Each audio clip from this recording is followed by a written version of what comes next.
Hello guys, എല്ലാവർക്കും വീണ്ടും സ്വാഗതം. ഇന്നത്തെ വീഡിയോനെ പറ്റി പറയാനാണെങ്കിൽ അങ്ങനെ പ്രത്യേകിച്ചൊന്നുമില്ല. എന്നാലും എയർപോർട്ടിലെ കുറച്ച് ക്വസ്റ്റ്യൻസും കാര്യങ്ങളൊക്കെ ഇന്ന് എൻ്റെ ഒരു ഫ്രണ്ട് വരുന്നുണ്ട്. അപ്പോൾ അവൻ്റെ അടുത്ത് എല്ലാ കാര്യങ്ങളും ചോദിച്ചറിയാം. ഇത് മൈലൻഡ് എന്ന് പറഞ്ഞൊരു സ്ഥലം കേട്ടോ.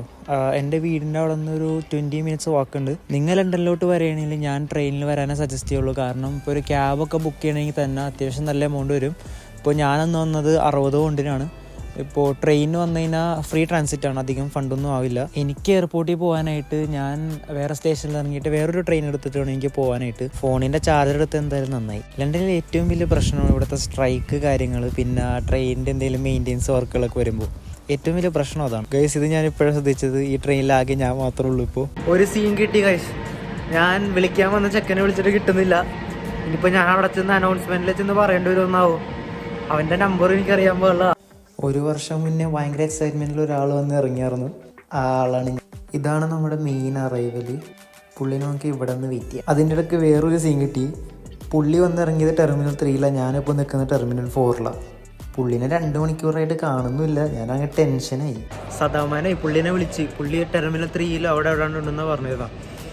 പ്രശ്നം എന്താണെന്ന് വെച്ച് കഴിഞ്ഞാൽ, ഈ വന്ന ആളെ ഞാൻ ഇതുവരെ കണ്ടിട്ടില്ല. മുന്നിൽ വന്ന് നിൽക്കുന്ന ആൾ തല്ലാനാണോ കൊല്ലാനാണോ എന്ന് എനിക്ക് അറിയാൻ പാടില്ല. അതായിരുന്നു ഇതുവരെ ഉണ്ടായിരുന്ന പ്രശ്നം. DP ഒക്കെ കണ്ട് നോക്കി വെച്ചിട്ടുണ്ട്. ഇനി നേരിട്ട് കാണുമ്പോൾ എങ്ങനെയാണെന്ന് അറിയാൻ പാടില്ല. ഞാൻ സീനാണ് ഗൈസ്. ഇതാണ് എലിസബത്ത് ലൈനിൻ്റെ റൂട്ട്. നിങ്ങളിപ്പോൾ ലണ്ടനിലോട്ട് വരികയാണെങ്കിൽ ഈ ട്രെയിനിൽ എത്താൻ മതി. അത്യാവശ്യം എല്ലാ സ്ഥലത്തോട്ടും പോകുന്നുണ്ട് ട്രെയിൻ. ഇപ്പം നമ്മളിപ്പോൾ നിൽക്കുന്ന ടെർമിനൽ 4 ഇവിടെ നിന്ന് അത്യാവശ്യം എല്ലാ സ്ഥലങ്ങളും കവർ ചെയ്യുന്നുണ്ട്. എല്ലാ സ്ഥലങ്ങളും അല്ല, അത്യാവശ്യം സ്ഥലങ്ങൾ കവർ ചെയ്യുന്നുണ്ട്. ഇനിയിപ്പോൾ നിങ്ങൾക്ക് പോകേണ്ട സ്ഥലം ഇവിടെ അല്ലെങ്കിൽ ഇപ്പോൾ ഓരോരോ ട്രെയിനുകളുണ്ട്. ഇപ്പോൾ ഓരോ കളേഴ്സൊക്കെ ഉണ്ടല്ലേ, അപ്പോൾ അത് ഓരോരോ ട്രെയിനുകളാണ്. നമ്മളങ്ങനെ ടെർമിനൽ 3 എത്തി. 2 മണിക്കൂറാ ആളെ കിട്ടി. കുറേ നേരമായി ഗൈസ്. ഇത് ഏതാ ടൈം എന്ന് പറയാൻ പറ്റും? ഇത് ഇവിടുത്തെ ഒരു രാത്രി 8 മണിയായിട്ടുണ്ടാവും. ഇവിടെ സമ്മറിൽ പ്രത്യേകത എന്ന് പറഞ്ഞാൽ 9 മണി കഴിയും. 9:30 ആകുമ്പോൾ ഒരു സൂര്യൻ താഴത്തോട്ട് പോകുമ്പോൾ. ഇവിടുത്തെ സമ്മറിലൊരു പ്രത്യേകതയാണ്. പിന്നെ എൻ്റെ അടുത്ത് എയർപോർട്ടിൽ അധികം ചോദ്യങ്ങളൊന്നും ചോദിച്ചില്ല. ഞാൻ നേരത്തെ വന്നതുകൊണ്ട് എൻ്റെ അടുത്ത് യൂണിവേഴ്സിറ്റി ഏതാണെന്ന് ചോദിച്ച്, പിന്നെ ഇത്ര നേരത്തെ വന്നത് എന്താണെന്ന് ചോദിച്ചു. അപ്പോൾ ഞാൻ പറഞ്ഞു എനിക്കിങ്ങനെ ഒരു അലർജിയുടെ കുറച്ച് ഇഷ്യൂസ് ഉണ്ട്, അതുകൊണ്ടാണ് നേരത്തെ വന്നത്. പിന്നെ ഒന്ന് ചുമച്ചും കാണിച്ചപ്പോൾ പുള്ളി പൊക്കോളാന്ന് പറഞ്ഞു. പക്ഷേ എൻ്റെ ഒപ്പം ഒരു ചേച്ചി ഉണ്ടായിരുന്നു, കാർത്തിക എന്നാണ് പേര്. എൻ്റെ ആദ്യത്തെ വീഡിയോ ഉണ്ടാകും മനസ്സിലാവും. ആ ചേച്ചി എടുത്ത് മറ്റേ മുന്നേ പഠിച്ച കോഴ്സിൻ്റെ മൊഡ്യൂളൊക്കെ ചോദിച്ചു. പെട്ട് മെയിനായിട്ട് ടെൻഷൻ അടിക്കാണ്ടിരിക്കുക, ബേജാറാകാണ്ടിരിക്കുക. അവർ ഇങ്ങനെ ഇപ്പോൾ ചോദ്യങ്ങൾ ചോദിച്ചതൊന്നും പറഞ്ഞില്ലെങ്കിലും ഡീപ്പോർട്ട് ചെയ്യാനൊന്നും പോകണില്ല. കാരണം എല്ലാം കഴിഞ്ഞിട്ടാണല്ലോ വന്നത്. പഠിക്കാൻ തന്നെയാണോ വന്നതെന്നുള്ള രീതിയിൽ അവർ ചോദ്യം ചോദിക്കുകയുള്ളൂ, വേറെ രീതിയിലൊന്നും ചോദിക്കുന്നില്ല. ഇപ്പോൾ പറഞ്ഞില്ലെങ്കിലും പേടിക്കൊന്നും വേണ്ട, അവർ കയറ്റി വിട്ടോളൂ. ഇവിടം വരെ എത്താനാണ് പാട്, പിന്നെ എന്താ പ്രശ്നങ്ങളൊന്നുമില്ല. പിന്നെ പുള്ളിയുടെ അടുത്ത് എന്താ ചോദിച്ചത് ഞാൻ പറഞ്ഞുതരാം കേട്ടോ. ഇതാണ് അദ്നാൻ. അവിടെ എന്തൊക്കെയാ ചോദിച്ചോ ടെർമിനലിൽ എത്തിയപ്പോ? അവിടെ എത്തപ്പോ എന്തൊക്കെയാ ചോദിച്ചോ എയർപോർട്ടില്? പിന്നെ ഏതാ കോഴ്സ് എടുത്തെന്ന് ചോദിച്ചു. അപ്പൊ എന്താ പറഞ്ഞു? എന്റെ കോഴ്സ് പറഞ്ഞു MSc. എന്തെങ്കിലും മൊഡ്യൂൾസോ അങ്ങനെ എന്തെങ്കിലും എടുത്ത് ചോദിച്ചോ? ഒന്നും ചോദിച്ചില്ല. എന്റെ ഡോക്യുമെന്റ്സ് എല്ലാം ബാഗിലേനും ലഗേജിലേനും, എന്റെ ഹാൻഡ് ബാഗിൽ ഉണ്ടായിട്ടില്ല. അപ്പൊ ഞാൻ പറഞ്ഞു പിന്നെ സർട്ടിഫിക്കറ്റ് എല്ലാം ചോദിച്ചു. ഞാൻ പറഞ്ഞു ലഗേജിലാണ് സാധനങ്ങളിലൊക്കെ ഉള്ളതെന്ന് പറഞ്ഞു. അപ്പൊ കാണിച്ചു കൊടുക്കാൻ എന്റെ കൈമിൽ വേറൊന്നുമില്ല. അപ്പൊ എന്റെ ഫോണാണെങ്കിൽ സ്വിച്ച് ഓഫ് ആകാനായി 2% ചാർജ് ഉള്ളൂ. എന്നിട്ട് ഞാൻ എന്താക്കി, നെറ്റ് ഓഫ് ആക്കിയിട്ട് ഉള്ള ചാർജിൽ ക്യാഷ് ലെറ്റർ ഉണ്ടായിരുന്നു. ക്യാഷ് ലെറ്റർ ചോദിച്ചല്ലേ? ക്യാഷ് ലെറ്റർ ചോദിച്ചില്ല, ഞാൻ കാണിച്ചു. വേറെ എന്റെ കാണിക്കാനില്ല. വേറെ എടുക്കുമ്പോഴത്തേക്ക് ഫോൺ ഓഫ് ആയി പോകും. പിന്നെ വേറെ ഇത് യൂണിവേഴ്സിറ്റി ആണ്. പിന്നെ എന്താ ഫീസിന്റെ കാര്യമൊന്നും ചോദിച്ചില്ല? ഫീസ് എങ്ങനെയാണ്? ലോൺ ഫീസ് ഫുൾ അടിച്ചിന് ചോദിച്ചു. ഫുൾ അടിച്ചിന് പറഞ്ഞു. പിന്നെ ലോണിന്റെ കാര്യം, താമസിക്കാൻ എവിടെയാണ്, അക്കോമഡേഷൻ ചോദിച്ചിന്. അപ്പൊ ഞാൻ പറഞ്ഞ ഫ്രണ്ടിന്റെ അക്കോമഡേഷൻ ഉണ്ട്, പിന്നെ പ്രൈവറ്റ് ആന്ന് പറഞ്ഞു. പിന്നെ വേറെ ഒന്നുമില്ല. പിന്നെ ഇതാണ് ക്യാഷ് ലെറ്റർ കാണിച്ച് 2 ചെക്കയില് അത്രേ ഉള്ളൂ. എങ്ങനെ ആദ്യത്തെ ഇവിടെ ലണ്ടനിൽ എത്തിയപ്പോ ഒരു എക്സ്പ്രഷൻ അല്ല ലണ്ടനിൽ എത്തിയപ്പോ ഒരു ഫീലിംഗ് നമ്മള് കണ്ടല്ലേ? അതെ അതിനെ പറ്റിയോ എങ്ങനെയും ജസ്റ്റ് ഒന്ന് പറഞ്ഞു കൊടുക്കാൻ പറ്റുമോ? നടന്നു വരുമ്പോ പിന്നെ ഒരു ഗ്രൗണ്ടിൽ നിന്ന് ഒരു ഗ്യാങ് അപ്പൊ അതില് കുറച്ച് പെൺകുട്ടികളും കുറച്ച് ആൺകുട്ടികളും ഉണ്ട്. അപ്പൊ ഒരു ആണ് പെണ്ണല്ല അടിച്ച. ഇത് ആണാണ് പെണ്ണാണെന്ന് പറഞ്ഞോടെ ഇരുട്ടായിരുന്നു. എന്നാലും പെണ്ണിന് അടി കിട്ടിയ അടി കണ്ണടക്കി കൊടുത്ത് പെണ്ണിന്റെ ഓള് വീണ് ആകെ സീനായി. അതും കണ്ട് നടന്നുകൊണ്ട് വരുമ്പോന്ന് അടുത്ത സീന് അന്നെക്കാട്ടിയും പേടിച്ച ആ സീനാണ്. നമ്മളെ പേടി അഭിനയിക്കണതാണ്. കണ്ടേരാ. എന്നിട്ട് അത് കഴിഞ്ഞ് നടന്നു വരുമ്പോ ഒരു ചങ്ങായി നമ്മളെ ഫ്രണ്ടിൽ നിന്ന് ഇങ്ങനെ ഓടുന്നു. ഇങ്ങനെ എന്തോ ഹാൻഡിക്കേപ്ഡ് ആണ് ഇങ്ങനെ ആക്കിയിട്ട് ഇങ്ങനെ നടക്കുന്നു. സൈക്കോസാണ്, ഫുള്ള് സൈക്കോ. നടക്കുന്നു, കുറച്ച് സ്പീഡിൽ ഓടുന്ന പോലെ നടക്കുന്നു. അപ്പോൾ ഇവനെ ബേക്കിൽ തന്നെ ഒരു ചങ്ങായി ഇവനെ ഓടിപ്പിക്കുന്നു. മൊത്തം മുമ്പിലോട്ടേ പോയ ഇതെല്ലാം കണ്ടോണ്ടാന്ന് യുകെയിലേക്ക് കാലെടുത്ത് വെച്ച് ഞാൻ ഇവിടെ ഇപ്പൊ വന്നിട്ട് എന്ത് തോന്നുന്നു? ഈ ഒരു ഏരിയ ഒരു രക്ഷയില്ല കേട്ടാ. ബാൽക്കണിയിലെ വ്യൂ വേറെ ലെവലാ. ബാൽക്കണി മാത്രമേ ഉള്ളൂ, അത് പുറത്തോട്ടൊക്കെ ഇറങ്ങുമ്പോ എങ്ങനെയാ? നല്ല അടിപൊളി കാറുണ്ട്, വിഷയങ്ങളൊന്നുമില്ല, തട്ടിമുട്ടിയും പോവാ. പിന്നെ യൂണിവേഴ്സിറ്റി ചെന്നിട്ട് എക്സ്പീരിയൻസ് ഒക്കെ എങ്ങനെയായിരുന്നു? അതായത് അവിടുത്തെ പ്രൊസീജിയേഴ്സും കാര്യങ്ങളൊക്കെ എങ്ങനെയായിരുന്നു? യൂണിവേഴ്സിറ്റിയിൽ ഞാൻ എൻ്റെ ക്ലാസ് തുടങ്ങിയിട്ടില്ല. അപ്പോൾ അടുത്ത ആഴ്ച വരെ തുടങ്ങുന്നത്. എൻറോൾമെന്റിന് വേണ്ടി പോയിനേനും എന്നാലും നാട്ടിലെ 2-3 ചെക്കന്മാരെ കണ്ടാണ്. യൂണിവേഴ്സിറ്റി ഏതായിരുന്നു? University നോർത്തംബ്രിയ university. കണ്ടിട്ടൊക്കെ എങ്ങനെയുണ്ട്?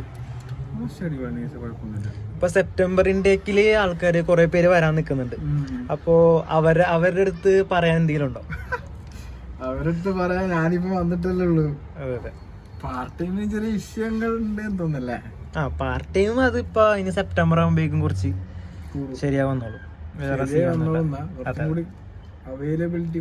അവൈലബിലിറ്റി അതല്ല, ആൾക്കാർ കൂടുന്നുണ്ടെങ്കിൽ ഓപ്പർച്യൂണിറ്റീസും കൂടും അതിനനുസരിച്ച്. അങ്ങനെ കൂടും. പാർട്ട് ടൈമിന്റെ കാര്യങ്ങളൊന്നും വലിയ പ്രശ്നമില്ല. ലണ്ടനിൽ മെയിൻ ആയിട്ട് കിട്ടാൻ ചാൻസ് ഉണ്ട്. ഭാഗ്യം കൂടി വേണം, എല്ലാവർക്കും കിട്ടണമെന്നില്ല, ഭാഗ്യം കൂടി വേണം. പറഞ്ഞ് ഇതാക്കണില്ല, അങ്ങനെയൊക്കെ. കൂടുതൽ പറയണ്ട. ഇവിടെ തണുപ്പൊക്കെ എങ്ങനെയുണ്ട്?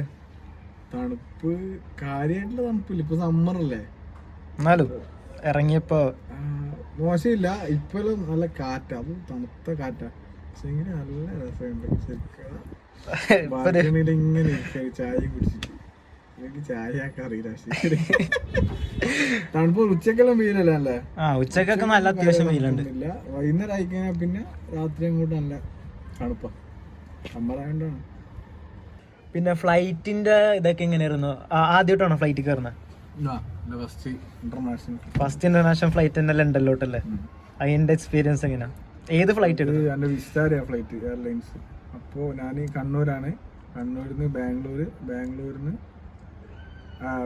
നിന്നാണ് ഫ്ലൈറ്റ് ആക്ച്വലി, ബാംഗ്ലൂർ എയർപോർട്ടിൽ നിന്ന്. ഫുഡൊക്കെ എങ്ങനെയുണ്ടോ? ഫുഡ് ബാംഗ്ലൂരിൽ നിന്ന് ഡൽഹിയിൽ നിന്ന് ഇങ്ങോട്ടേക്കാം, ഹീത്രൂ, ലണ്ടൻ. ഡൽഹി വരെ കുറച്ച് ഷോക്കായിരുന്നു, വായിൽ വെക്കാനായില്ല. എന്നാൽ തന്നെ നമുക്കെന്നെ കൊടുത്തില്ല. അവന് 2 മണിക്കൂറിൽ ഒപ്പിക്കാം. നമ്മൾ ഫുഡ് കഴിച്ചിട്ടില്ല പോയിന് എയർപോർട്ടിൽ നിന്ന്. ആടത്ത് അങ്ങോട്ട് വേറെ ലെവലായിരുന്നു ഫുഡ് കേട്ടാ. പിന്നെ അത് ഒറ്റ ഇരുത്താ 9 മണിക്കൂറല്ല 10 മണിക്കൂർ എണീച്ചിട്ടില്ല ഞാൻ. എയർ ഹോസ്റ്റസ് ഒക്കെ എങ്ങനെയുണ്ടായി? എയർ ഹോസ്റ്റസ് വേറെ ലെവല്.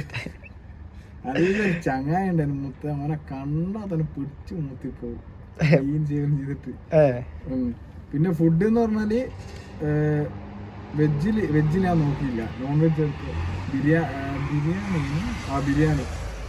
ബിരിയാണിയും പിന്നെ കോക്ക് സ്പ്രൈറ്റ് എന്തുവാണ് കഴിക്കുക. പിന്നെ കുറച്ചും കൂടി 1 മണിക്കൂർ കഴിഞ്ഞിട്ട് എൻ്റെ കൈവർക്ക് തണുത്തിട്ട് പിന്നെ കുറച്ച് കഴിഞ്ഞ് ടീ ടൈമില് കോഫി, ടീ, സ്നാക്കും പിന്നെ നോൺ വെജാ ഷവർമ കിട്ടീന്. അതൊന്നും പ്രശ്നമില്ല, ഫുഡെല്ലാം അടിപൊളിയാണ്. വിസ്താര ഫ്ലൈറ്റ് നല്ല കുഴപ്പമില്ലായിരുന്നു. ഇപ്പൊ ലണ്ടനിൽ വന്നു കഴിഞ്ഞാൽ സീനൊന്നും ഇല്ലെന്നാണ് പറയണത് അല്ലേ? സീനൊന്നുമില്ല. നമ്മളെ കാര്യം നോക്കിയിട്ട് നടന്നു പോയാല് സീൻ ഉണ്ടാവില്ല, വേറെ കാര്യത്തിൽ തലയിടാൻ പോയാല് വലിയ സീൻ. അതന്നെ എനിക്കും പറയാനുള്ളത് അല്ലേ? ഗൈസ്, അപ്പോൾ ഇതാണ് ഇവിടത്തേക്ക് വിശേഷങ്ങൾ. ഇനി നിങ്ങൾക്ക് എയർപോർട്ടിൽ നിന്ന് ക്യാബ് എടുക്കണേക്കാളും നല്ല കുറച്ചും കൂടി ട്രെയിൻ എടുക്കണമായിരിക്കും, കുറച്ചും കൂടി ചീപ്പാണ്. എന്തോ 13 പൗണ്ട് വരുള്ളൂ. പിന്നെ എയർപോർട്ടിൽ നിന്ന് നിങ്ങളുടെ സ്ഥലത്തോട്ട് പോകാൻ ഫ്രീ ആണ്, ഫ്രീ ട്രാൻസിറ്റ് ആണ്. എനിക്ക് ഫണ്ടൊന്നും അടിച്ചില്ല, പുള്ളിക്കും വന്നിട്ടില്ല, പുള്ളിക്കും ഫ്രീ ആയിട്ടാണ് ഇവിടെ എത്തിയത്.